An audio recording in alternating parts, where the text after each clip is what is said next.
Que peut-on faire avec un master en population et développement? En fait, un master en sociologie.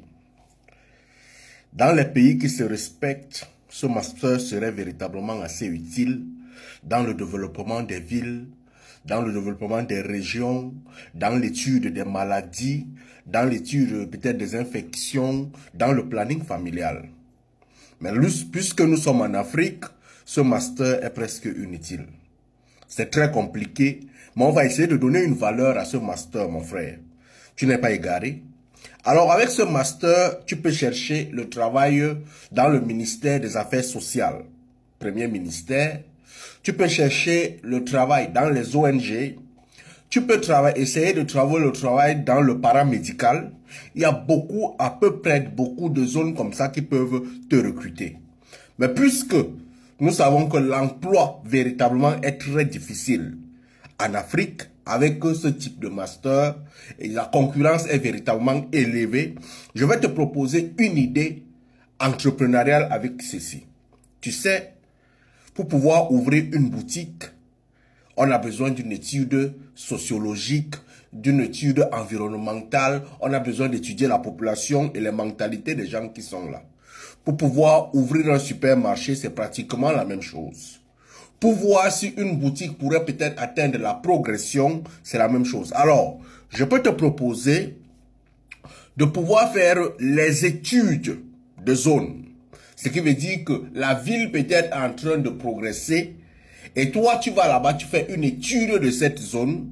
Et lorsque tu fais cette étude de zone, tu vas présenter tes études au supermarché. Tu vas vendre tes études, tu vas vendre tes recherches au supermarché afin qu'ils puissent ouvrir peut-être dans cette zone. Tu peux vendre tes recherches aux boutiquiers, tu peux vendre tes recherches aux commerçants. Tu peux faire une étude d'une ville, peut-être tu vas dire, ok, je suis peut-être à Douala, je prends le cas du Cameroun, je suis par exemple à Douala, et je constate que Douala va peut-être atteindre EDEA d'ici quelques temps. Lorsque je sais que Douala va atteindre EDEA d'ici quelques temps, j'ai déjà fait une étude de cette zone. Quelles sont les populations qui peuvent habiter cette zone? Quels sont les types de personnes qui peuvent acheter les terrains là-bas? Quels sont? Lorsque tu fais ces études, tu es donc capable maintenant de vendre tes études aux investisseurs.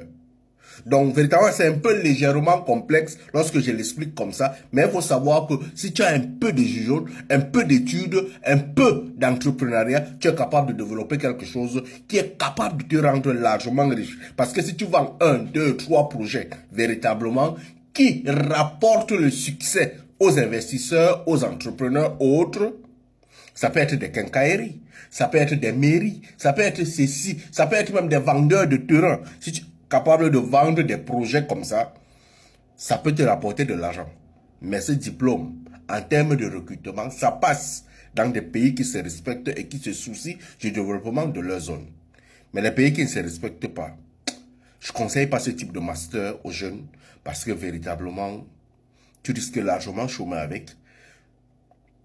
Il faut faire des masters qui sont un peu techniques. Ça vous aidera un peu plus. Il est vrai ici, c'est technique, mais le recrutement est compliqué. Il faut en être vrai. Si je me suis trompé, vous pouvez compléter en commentaire. C'est ce que je pense. Je ne suis pas le Dieu. La seule chose que je sais, c'est que je ne sais rien. Allume ton cerveau, mon frère.